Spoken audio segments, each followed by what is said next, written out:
पीछे हमने तद्धित प्रकरण का अध्ययन किया था। तद्धित प्रकरण के बाद यहाँ हम स्त्री प्रत्यय प्रकरण प्रारंभ करने जा रहे हैं। यह प्रकरण कृदंत समास और तद्धित को समझे बिना ठीक से बुद्धिगम्य नहीं हो सकता है। अतः उन प्रकरण के बाद ही इस प्रकरण को यहाँ हमने लिया है। सिद्धांत कौमुदी और प्रक्रिया कौमुदी दोनों में स्त्री प्रत्यय प्रकरण को समास, तद्धित और कृदंत से पूर्व रखा गया है। बिना समास प्रकरण को समझे स्त्री प्रत्यय प्रकरण में अनेकानेक कठिनाइयाँ सामने आती हैं। अतः समास प्रकरण विगत कक्षा में हम अध्ययन कर चुके हैं। यहाँ स्त्री प्रत्यय प्रकरण में व्यापृत होने वाले पाणिनीय सूत्रों का अध्ययन करेंगे। सर्वप्रथम जो सूत्र आता है वह है एक अधिकार सूत्र के रूप में। यह अधिकार सूत्र है स्त्रियाम। अष्टाध्यायी में यहाँ से लेकर समर्थानाम प्रथमाद वा, इस सूत्र से पूर्व तक स्त्रियाम का अधिकार रहेगा। अर्थात यहाँ तक जिस जिस प्रत्यय का विधान किया जाएगा वह स्त्रीत्व के द्योतन में ही होगा।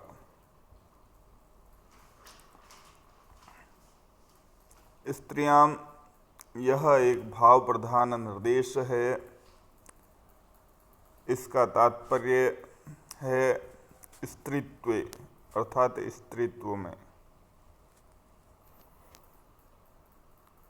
अर्थ यदि इसका और अधिक अच्छी तरह से समझने का प्रयास करें तो हम कह सकते हैं कि यहाँ से लेकर समर्थानाम प्रथमाद वा सूत्र तक जिन प्रत्ययों का विधान किया जाए वे प्रत्यय प्रातिपदिक से परे स्त्रीत्व की विवक्षा में होते हैं।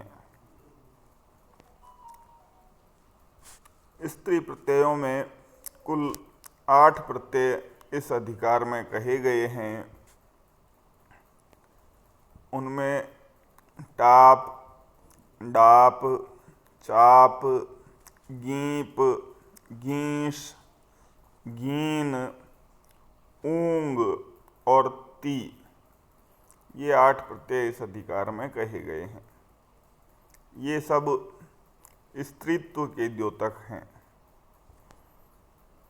संस्कृत वैयाकरणों के अनुसार लिंग भी प्रातिपदिक के अर्थ में ही सम्मिलित किया जाता है या होता है। स्त्री प्रत्यय केवल उसे द्योतित करते हैं।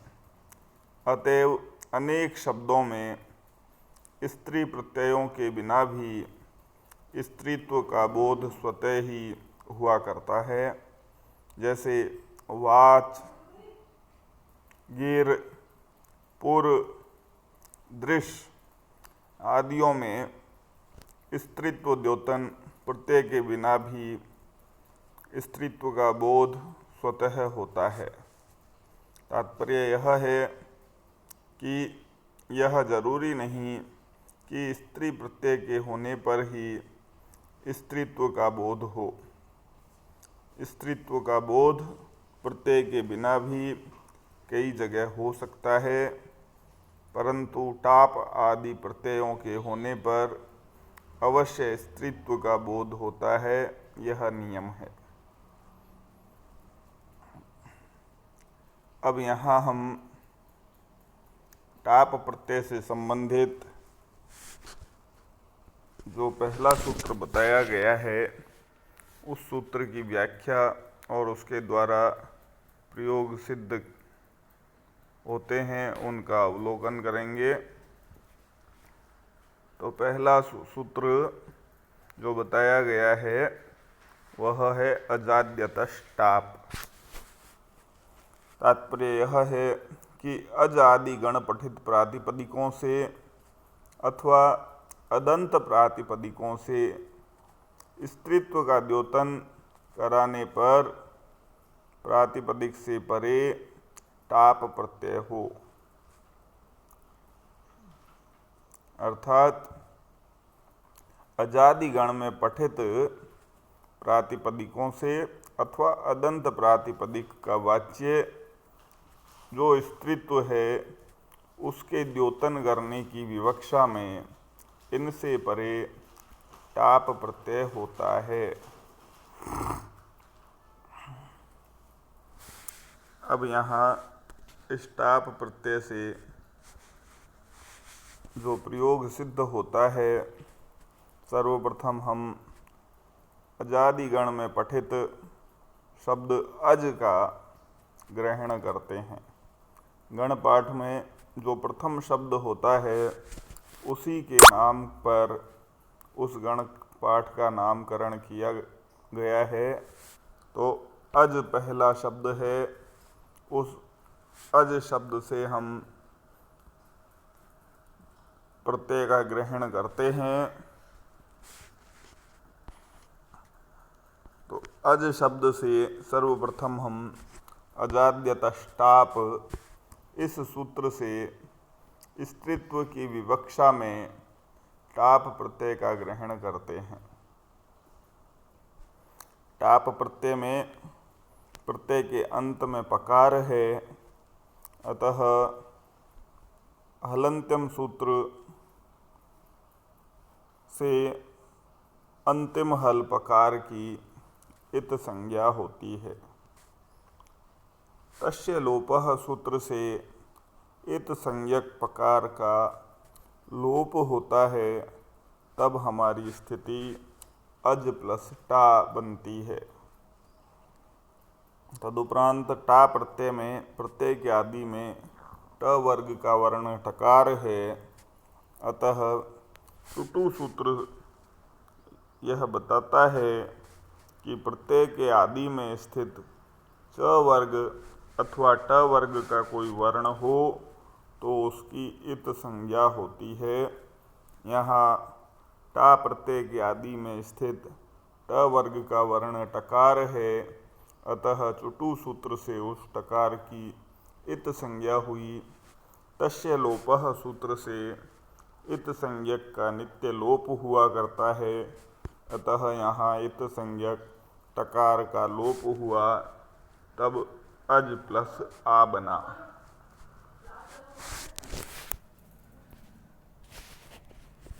तदुपरांत अकः सवर्णे दीर्घः सूत्र यह कहता है कि अक से परे यदि सवर्ण अच हो तो यहाँ अक अज के ज में स्थित आकार है, उससे परे सवर्ण अच टा के आ जो शेष रहा है वह है। तो ऐसी स्थिति होने पर पूर्व और पर दोनों के स्थान पर एक दीर्घ आदेश हुआ करता है। तो अ और आ दोनों के स्थान पर एक दीर्घ आदेश आ हुआ, तब हमारा शब्द बना अजा। अब अजा शब्द स्त्रीत्व का बना, अतः अजा शब्द से पद बनाने की प्रक्रिया प्रारंभ करते हैं। पद बनाने की प्रक्रिया हम तद्धित में भी पढ़ चुके हैं, कृत में भी पढ़ चुके हैं। तो तो सर्वप्रथम सु औजस इत्यादि सूत्र के साथ सुपः, प्रत्ययः, परश्च और ज्ञाप प्रातिपदिकात इन सूत्रों की सहायता से ज्ञंत आबंत अजा शब्द से परे सुप प्रत्ययों की प्राप्ति होती है। सुप प्रत्ययों में सु औजस आदि का ग्रहण किया जाता है। 7 विभक्तियों के 3 वचनों के हिसाब से कुल 21 प्रत्ययों का निर्देश सुप प्रत्ययों में किया गया है। तब द्वयेकयोर द्विवचनैक वचने इस सूत्र से प्रथमा विभक्ति एक वचन की विवक्षा में सु विभक्ति प्राप्त होती है। तब हमारी स्थिति बनती है अजा प्लस सु। अब सु यहाँ पर उपदेश है और सु में अनुनासिक अच है, अतः उपदेशेजनुनासिक इत इस सूत्र से सु में स्थित अनुनासिक अच ऊकार की इत संज्ञा हुई। तस्य लोपः सूत्र से इत संज्ञक का नित्य लोप निर्देश है, अतः इत संज्ञक ऊकार का लोप हुआ। तब अजा प्लस स बना। अब यहाँ सूत्र है हलंग्याभ्यो दीर्घात सुतिष्य प्रक्तम हल।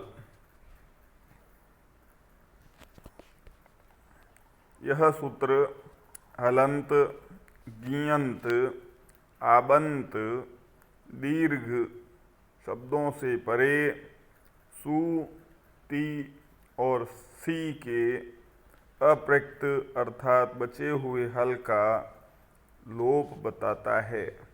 तो यहाँ आबंत अजा शब्द से परे सु के अप्रयुक्त हल सकार का लोप हुआ, तब हमारा रूप अजा सिद्ध होता है। इसी प्रकार अजादि गण में जो शब्द पढ़े गए हैं उनके प्रयोग को भी यहाँ समझने का प्रयास करें। तो एड का शब्द बनता है, एडक पुल्लिंग का शब्द है, उससे स्त्रीत्व की विवक्षा में टाप प्रत्यय करें अजाद्यतश टाप सूत्र से, तो एड का शब्द बनता है। ऐसे ही अश्व शब्द से अश्वा बनता है,